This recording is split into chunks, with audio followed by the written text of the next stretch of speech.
आज के क्लास में हम लोग एकाधिकारी की शक्ति की कोटि और इसके मेजरमेंट को समझने का प्रयास करेंगे। ये टॉपिक बेहद ही महत्वपूर्ण टॉपिक है। बहुत सारे प्रतियोगी परीक्षाओं में, विशेषकर टीजीटी और पीजीटी में इससे बहुत सारे प्रश्न होते हैं। चलिए हम लोग सबसे पहले ये समझने का प्रयास करें कि आखिर एकाधिकारी की शक्ति क्या है। हम लोग एकाधिकारी के बारे में एक सामान्य सी बात जानते हैं कि एकाधिकारी अकेला विक्रेता होता है और अकेला विक्रेता होने के कारण ये ग्राहकों का शोषण करता है। हम लोग जानते हैं एकाधिकारी फर्म कीमत स्वीकारक नहीं बल्कि कीमत निर्धारक होते हैं। लेकिन एकाधिकारी की शक्ति है क्या? एकाधिकारी की शक्ति को सिर्फ एक लाइन में हम लोग डिफाइन कर सकते हैं कि कीमत और सीमांत लागत के अंतर को एकाधिकारी की शक्ति कहा जाता है।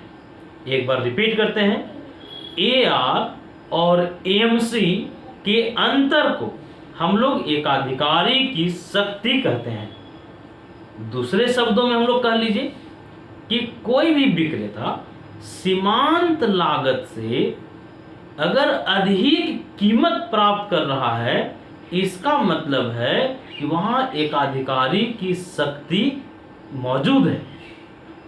और एकाधिकारी की शक्ति सिर्फ एकाधिकार के बाजार में ही नहीं बल्कि हर उस बाजार में जहां एकाधिकार के बाजार की विशेषता पाया जाए, जैसे अल्पाधिकार का बाजार, एकाधिकारात्मक प्रतियोगिता का बाजार या द्वाधिकार का बाजार, इन सभी बाजारों में एकाधिकारी की शक्ति पाया जाता है। एक बार रिपीट कर ले कि सीमांत लागत से जितना अधिक एकाधिकारी प्राप्त करने में सफल होगा वही एकाधिकारी की शक्ति कहलाएगा। मतलब एकाधिकारी की शक्ति को हम लोग ऐसे कह सकते हैं कि A R greater than AMC, मतलब सीमांत लागत से जितना अधिक कीमत वह प्राप्त करेगा वह एकाधिकारी की शक्ति कहलाएगा। इसका मतलब है कि एकाधिकारी की शक्ति निकालने के लिए हम लोग ए आर में एएमसी घटा देंगे। अब देखिए, एक ऑब्जेक्टिव क्वेश्चन यूपी के टीजीटी एग्जाम में पूछा था, एकाधिकारी की शक्ति है। प्रश्न सुनिएगा, प्रश्न था एकाधिकारी की शक्ति है कीमत तथा एबीसी का अंतर, एआर तथा एमसी का अंतर, एआर तथा टीसी का अंतर, इनमें से कोई नहीं। तो हम लोग एक लाइन में देखें कि कीमत और सीमांत लागत के अंतर को एकाधिकारी की शक्ति कहा जाता है। हम फिर से रिपीट करें, हम लोग देखें कि सीमांत लागत से वह जितना अधिक कीमत लेने में सफल होगा इसे ही हम लोग एकाधिकारी की शक्ति कहते हैं। एकाधिकारी की शक्ति निकालने के लिए हम लोग 3 अर्थशास्त्रियों के विधियों को देखेंगे। पहले हम लोग लर्नर के विधि पर चर्चा करेंगे, उसके बाद श्रीमती रॉबिन्सन की विधि पर चर्चा करेंगे और अंत में हम लोग ट्रिफिन महोदय के एकाधिकारी की शक्ति की कोटि निकालने के विधि पर आएंगे। चलिए सबसे पहले हम लोग लर्नर महोदय के एकाधिकारी शक्ति निकालने की विधि को देखें। यहाँ किस तरह के प्रश्न रहेंगे उस पर भी चर्चा करेंगे। लर्नर महोदय ने एकाधिकारी शक्ति की कोटि निकालने का जो सूत्र दिया वो सूत्र था ए आर माइनस एमसी बटा ए आर। अब देखिए, सिर्फ अगर आप इतना याद रख लिए तो यहां से एक ऑब्जेक्टिव जो बनेगा उसको आप सही कर लीजिएगा। जैसे प्रश्न रहेगा कि एकाधिकारी शक्ति की कोटि निकालने का निम्न में से लर्नर का सूत्र है, उसमें 4 ऑप्शन दे दिया जाएगा, 3 गलत होगा, तो हम लोग अगर सही जानते रहेंगे, सही फार्मूला अगर जानते रहेंगे, तो हम लोग इसको छांट लेंगे।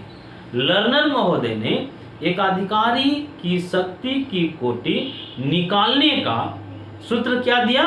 तो सूत्र दिया AR माइनस AMC बटा AR। अब ध्यान से देखिएगा, लर्नर ने बताया कि यदि किसी बाजार में AR इक्वल टू AMC हो, अगर कीमत, और हम लोग जानते हैं कि AR कीमत के बराबर होता है, अगर AR सीमांत लागत के बराबर हो जाए तो एकाधिकारी की शक्ति यहां शून्य होगा। अब देखिए, एक प्रश्न पूछा गया था, यदि एकाधिकारी की शक्ति शून्य होता है, AR इक्वल टू AMC रहेगा, AR greater than AMC, AR less than AMC, AR equal to ABC, तो हम लोग छांट लेंगे कि एकाधिकारी की शक्ति 0 कहां होगा? जहां कीमत सीमांत लागत के बराबर होगा। आगे लर्नर महोदय बताते हैं कि जो पूर्ण प्रतियोगिता का बाजार होता है, इस पूर्ण प्रतियोगिता के बाजार में एकाधिकारी की शक्ति शून्य होता है। कैसे? हम लोग चलिए समझते हैं थोड़ा। हम लोग पूर्ण प्रतियोगिता के बाजार के बारे में जानते हैं कि जो पूर्ण प्रतियोगी बाजार होता है, अगर पूर्ण प्रतियोगिता के बाजार के बारे में हम लोग जानते हैं कि यहाँ P equal to AR equal to MR होता है, मतलब कीमत, औसत आगम और सीमांत आगम बराबर होते हैं, या एवरेज रेवेन्यू भी, एवरेज रेवेन्यू कीमत के बराबर होता है। तो पूर्ण प्रतियोगिता के बाजार में हम लोग विशेषता भी देखे थे कि जो पूर्ण प्रतियोगिता का बाजार होगा, उस पूर्ण प्रतियोगिता के बाजार की विशेषता क्या है? यहाँ AR इक्वल टू MR होगा, और मांग वक्र क्षैतिज होता है, ये हम लोग जानते हैं। तो यहाँ देखिएगा कि AR इक्वल टू संतुलन के स्थिति में, फर्म के संतुलन की पहली शर्त याद कीजिए। तो फर्म के संतुलन की 2 शर्तें हम लोग जानते हैं। कौन कौन sir? MR equal to AMC और AMC MR वक्र को नीचे से काटे। तो चलिए फर्म के संतुलन की पहली शर्त हम लोग देखें। फर्म के संतुलन की पहली शर्त क्या है? MR equal to AMC। और हम लोग जानते हैं कि पूर्ण प्रतियोगिता के बाजार में जो MR और AR होता है, दोनों बराबर होता है। तो बताइए, हम लोग MR की जगह में AR लिख सकते हैं, AR इक्वल टू AMC हो गया। तो हम लोग अभी चर्चा किए थे कि एकाधिकारी की शक्ति शून्य होता है कब? जब कीमत सीमांत लागत के बराबर हो जाए, तो वहां एकाधिकारी की शक्ति क्या होगा? शून्य। देखिए, अभी तक हम लोग बहुत सारे ऑब्जेक्टिव प्रश्न बना चुके। पहला प्रश्न रहेगा कि एकाधिकारी की शक्ति अंतर है। किसका अंतर है? तो कीमत और सीमांत लागत का अंतर है। मतलब सीमांत लागत से ज्यादा अगर कीमत होगा, तो इसका सीधा मतलब है कि वहां कहीं न कहीं एकाधिकारी की शक्ति के तत्व मौजूद हैं। फिर हम लोग चर्चा किए क्या कि एकाधिकारी की शक्ति की स्थिति में AR ग्रेटर देन MC होता है। फिर हम लोग चर्चा किए कि अगर किसी बाजार में AR और AMC दोनों बराबर होंगे, कीमत और सीमांत लागत दोनों बराबर हो जाएं, तो वहां एकाधिकारी की शक्ति क्या हो जाएगा? तो शून्य हो जाएगा, 0 हो जाएगा। फिर लर्नर महोदय का फार्मूला क्या था? लर्नर ने एकाधिकारी शक्ति की कोटि निकालने का सूत्र क्या दिया? तो AR माइनस MC बटा AR। फिर लर्नर ने यह बताया कि जो पूर्ण प्रतियोगिता का बाजार होगा, वहां AR इक्वल टू AMC होगा, और AR इक्वल टू AMC का मतलब है कि यहाँ एकाधिकारी की शक्ति शून्य होगा। पूर्ण प्रतियोगिता के बाजार में एकाधिकारी की शक्ति नगण्य होता है। हम लोग इसको साबित भी किए कि पूर्ण प्रतियोगिता के बाजार में AR और MR दोनों बराबर होता है। तो MR के जगह में हम लोग AR लिख सकते हैं, क्योंकि MR और AR दोनों बराबर है। तो इस तरह से साबित हो गया AR माइनस MC। तो हम लोग ये लर्नर महोदय ने यह समझाया कि जो पूर्ण प्रतियोगिता का बाजार है उसमें एकाधिकारी शक्ति शून्य होता है। अब चलिए हम लोग एकाधिकार के बाजार को थोड़ा समझने का प्रयास करें। लर्नर महोदय ने बताया कि एकाधिकार का जो बाजार है वहां एकाधिकारी शक्ति सदैव मौजूद रहता है, हमेशा पाया जाता है एकाधिकार के बाजार में एकाधिकारी की शक्ति। इसको समझिएगा, एकाधिकारी की शक्ति की स्थिति में देखें कि वहां मार्जिनल कॉस्ट से अधिक होता है क्या, कीमत। हम लोग ये बात जानते हैं कि जो एकाधिकार का बाजार है, एकाधिकार के बाजार में हम लोग पढ़े थे, पिछले क्लास में हम लोग पढ़ चुके हैं कि जो एकाधिकार का बाजार होगा वह मांग वक्र ऋणात्मक होगा और AR से नीचे MR होगा। मतलब जो एकाधिकार का बाजार होता है वहां AR ग्रेटर देन MR होता है। हम लोग जानते हैं कि जो एकाधिकार का बाजार है वहां AR अधिक होता है MR से। देखिए डायग्राम से भी पता चल रहा है। और संतुलन, फर्म के संतुलन की बात अगर हम लोग करें, फर्म संतुलन की पहली शर्त, फर्म का दोनों संतुलन हम लोगों को बिल्कुल याद हो गया है। 5022 टर्म का हम लोग प्रयोग किए हैं।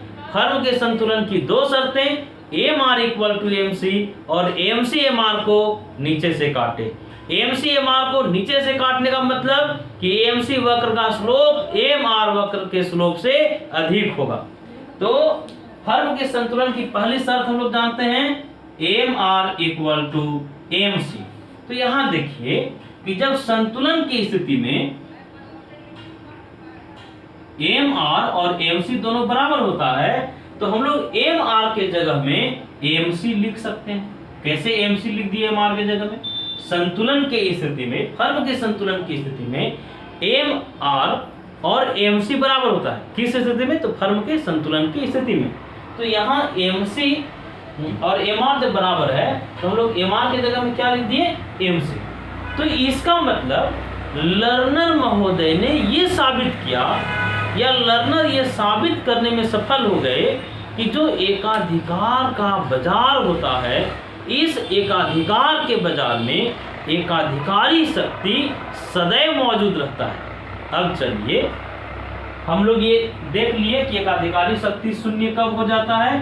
तो एकाधिकारी की शक्ति शून्य हो जाता है जब कीमत किसके बराबर हो? तो सीमांत लागत के बराबर हो।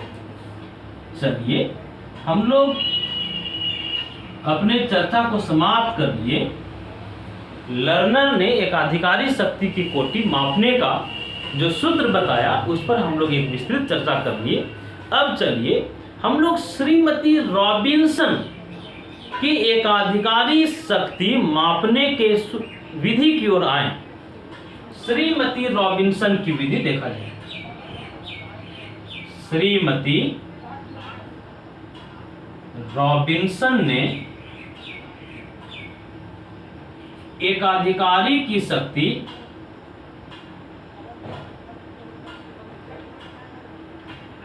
शक्ति की कोटि मापने का जो फार्मूला दिया, बड़ा आसान फार्मूला है। वो फार्मूला था 1/ED। किसका फार्मूला है? तो रॉबिन्सन का। ध्यान से सुनिएगा। सॉरी हम लोग यहां से जो प्रश्न देखते हैं, प्रश्न रहेगा एकाधिकारी की शक्ति निकालने का रॉबिन्सन का निम्न में से सूत्र है। 4 दिया हुआ रहेगा। अगर हम सही जानते रहेंगे, सही सूत्र अगर जानते रहेंगे तो हम लोग बहुत आसानी से उसको छांट लेंगे। श्रीमती रॉबिन्सन ने एकाधिकारी की शक्ति को मापने का फार्मूला क्या दिया? तो 1/ED। बहुत आसान फार्मूला है रॉबिन्सन का। रॉबिन्सन ने दिया 1/ED।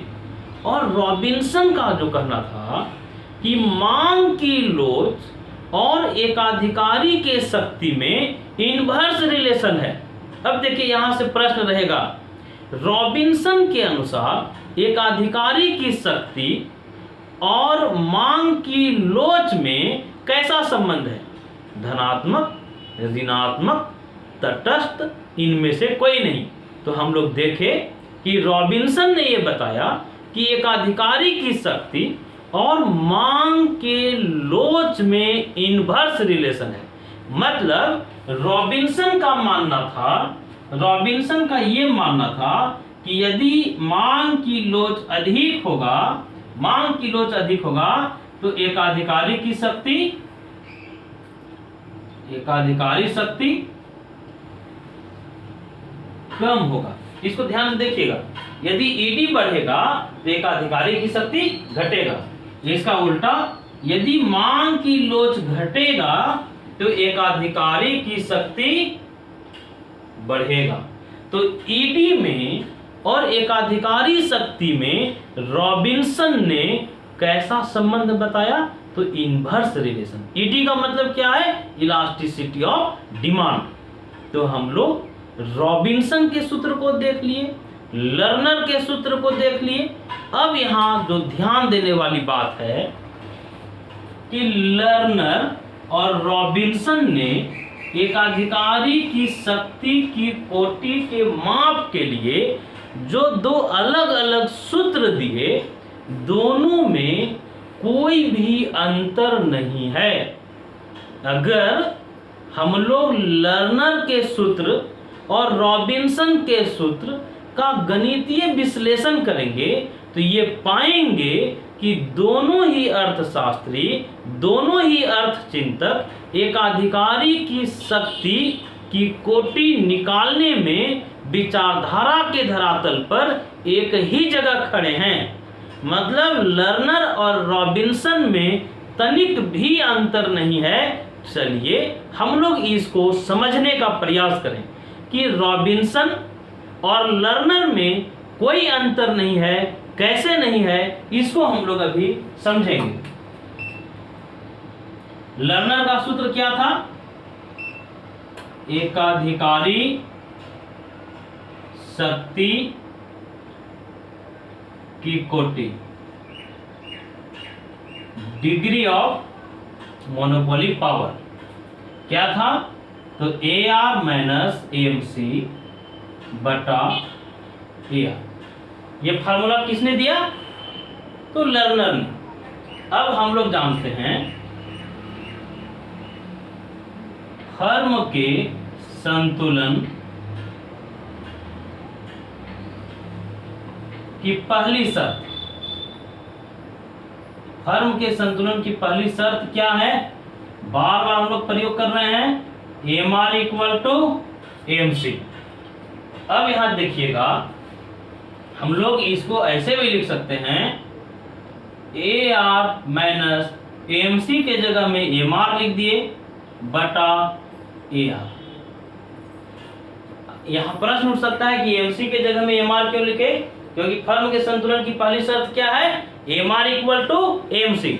तो हम लोग AMC के जगह में क्या लिख सकते हैं? MR। अब हम मिटा लें थोड़ा, तो यहां देखिएगा ध्यान से। हम लोग अभी देखें, एकाधिकारी की शक्ति की कोटि का फॉर्मूला दिया, AR माइनस AMR बटा AR। हम लोग जानते हैं, पिछले क्लास में ये पढ़े थे कि MR इक्वल टू होता है AR 1 माइनस 1 बटा ED।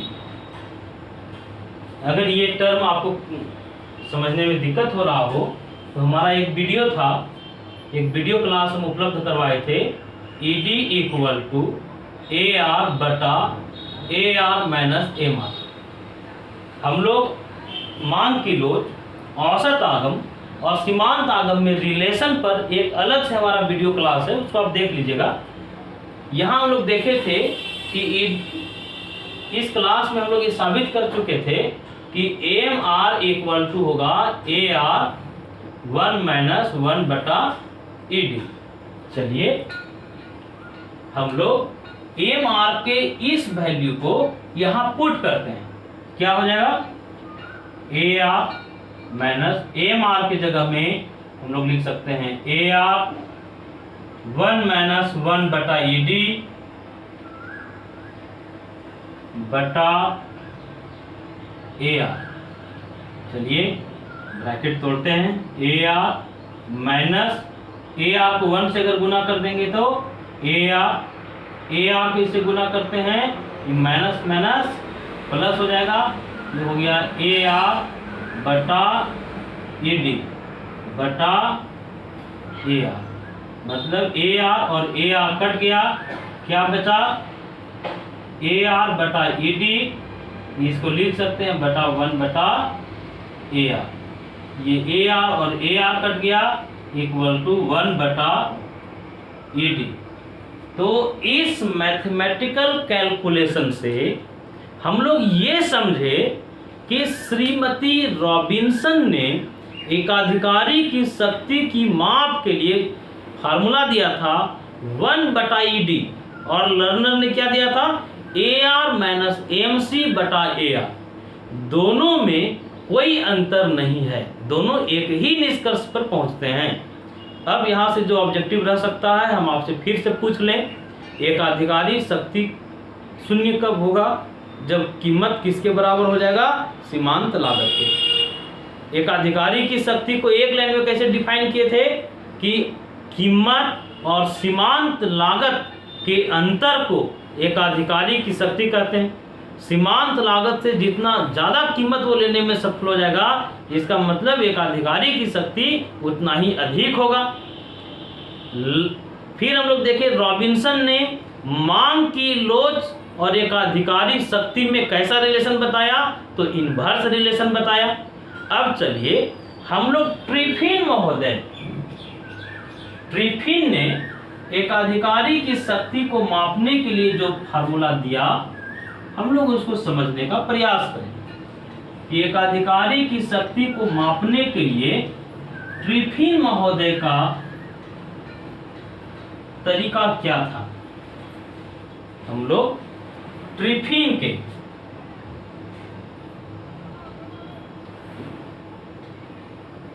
सूत्र को समझें।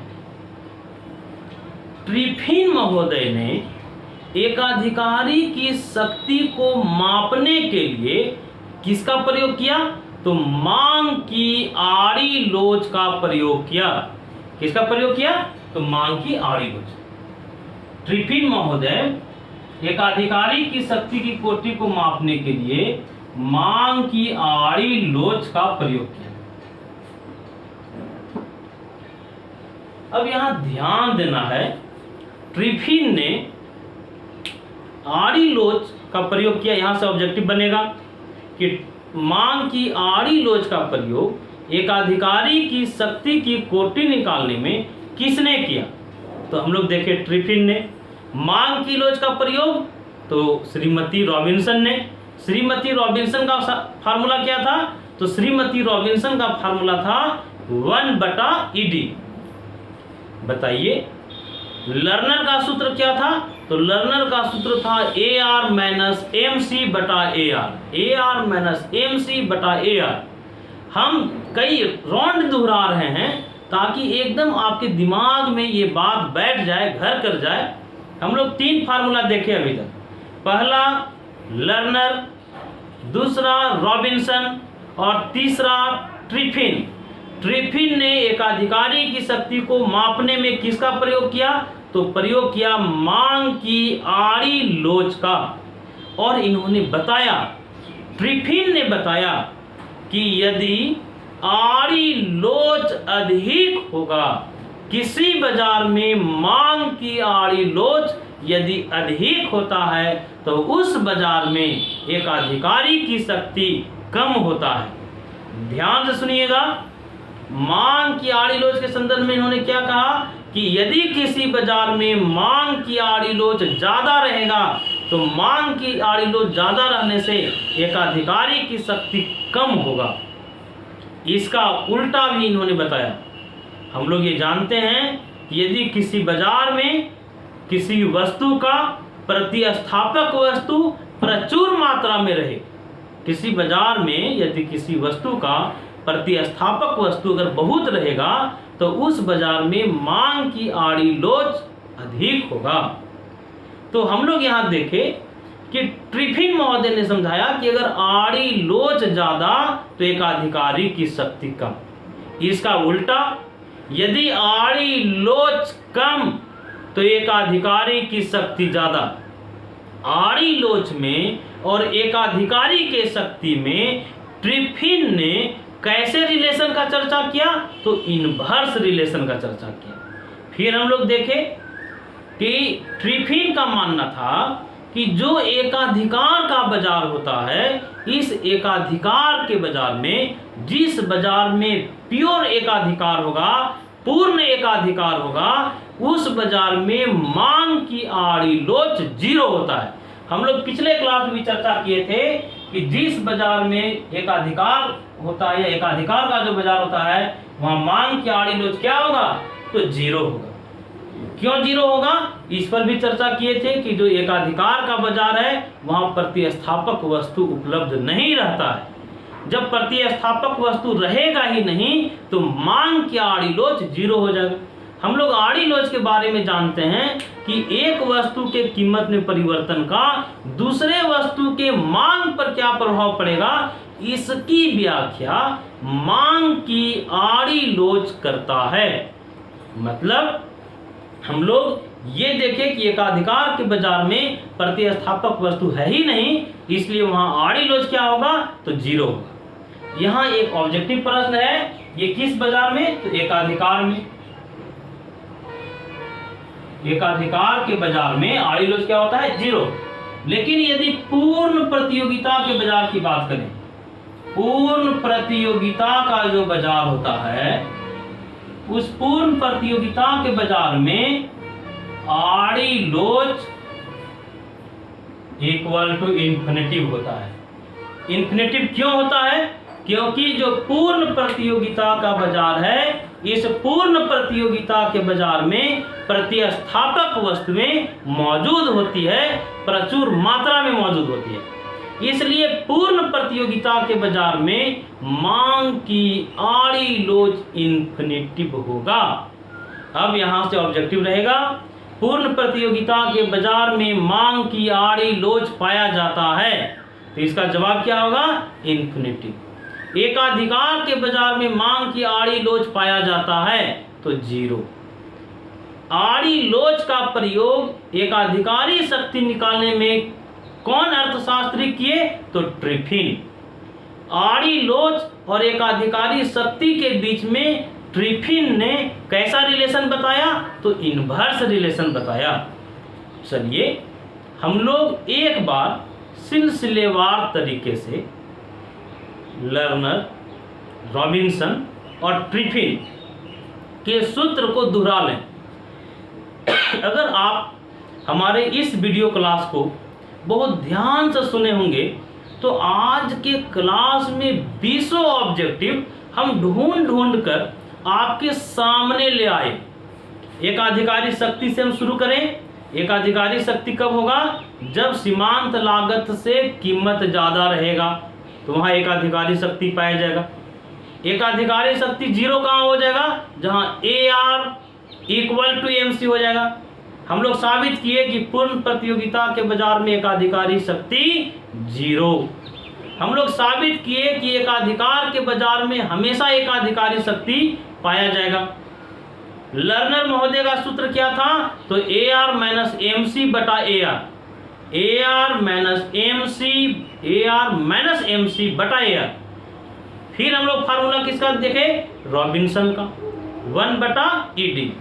और एकाधिकारी की शक्ति निकालने में ट्रिफिन का फार्मूला क्या था? तो ट्रिफिन का फार्मूला था आड़ी लोच।